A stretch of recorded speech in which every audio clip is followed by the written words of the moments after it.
লোকসভা নির্বাচনের দিন ঘোষণা হওয়ার আগেই উত্তর দিনাজপুর জেলায় ইতিমধ্যে এসে পৌঁছে গিয়েছে কেন্দ্রীয় বাহিনী। জানা গিয়েছে শুক্রবার রায়গঞ্জ পুলিশ জেলায় 2 কোম্পানি এবং ইসলামপুর পুলিশ জেলায় 2 কোম্পানি কেন্দ্রীয় বাহিনী এসে পৌঁছেছে। তার মধ্যে এক কোম্পানি রায়গঞ্জে এবং এক কোম্পানি ইটাহারে রয়েছে।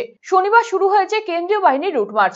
রায়গঞ্জ বাহিন গ্রাম পঞ্চায়েতের অন্তর্গত চাপদুয়ার, মহারাজপুর, শঙ্করপুর, লহুজ গ্রাম, হাটমনি এলাকায় এদিন রুট মার্চ করে কেন্দ্রীয় বাহিনীর জওয়ানেরা। বিগত নির্বাচনগুলিতে সন্ত্রাস, ভোটলুট, সংঘর্ষের ঘটনার সাক্ষী রয়েছে জেলাবাসী। একাধিক প্রাণহানিরও ঘটনা ঘটেছে বিগত নির্বাচনগুলিতে।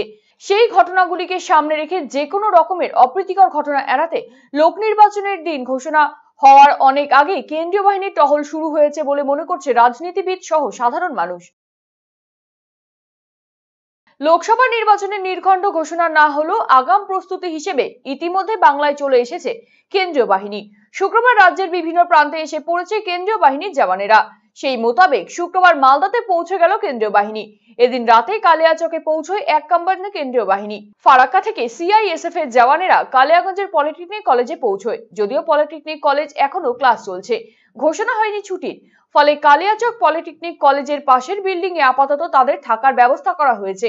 শনিবার সকাল থেকেই কালিয়াচক 2 নম্বর ব্লকের রথবাড়ি, গঙ্গাপ্রসাদ এবং মোথাবাড়ি এলাকায় টহলদারি শুরু করে কেন্দ্রীয় আধা সামরিক বাহিনীর জওয়ানেরা। নির্বাচনের আগে জেলায় আইন শৃঙ্খলা পরিস্থিতি সামাল দিতেই জওয়ানদের রুট মার্চ করা হচ্ছে। আমাদের রথবাড়ি বাজারে সিএসএফ যে এসছে, আমরা খুব আনন্দ। কি করলেন তারা? সিএসএফ আমরা দেখলাম, রুট মার্চ করলাম। হ্যাঁ, আমরা দেখলাম যে আপনার সব গ্রামে গ্রামে ঘুরলো। পাবলিক খুব দেখে আনন্দ পেয়েছে, খুব ভালো লাগছে।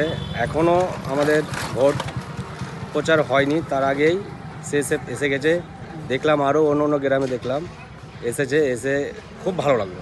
সাধারণ মানুষের সঙ্গে কথা বলছে? হ্যাঁ, একদম সাধারণ মানুষকে জিজ্ঞাসাও করছে, ভালো মন্দ সব জিজ্ঞাসা করে, সবাই ভালো পেয়েছে, আনন্দ, খুব খুশি। ভোট নিয়ে কোনো সমস্যা আছে? না, ভোট নিয়ে তো এখন যা অসুবিধা তো নেই, দেখতে পাচ্ছি না। যখন ভোট আসবে তাহলে আমরা দেখবো।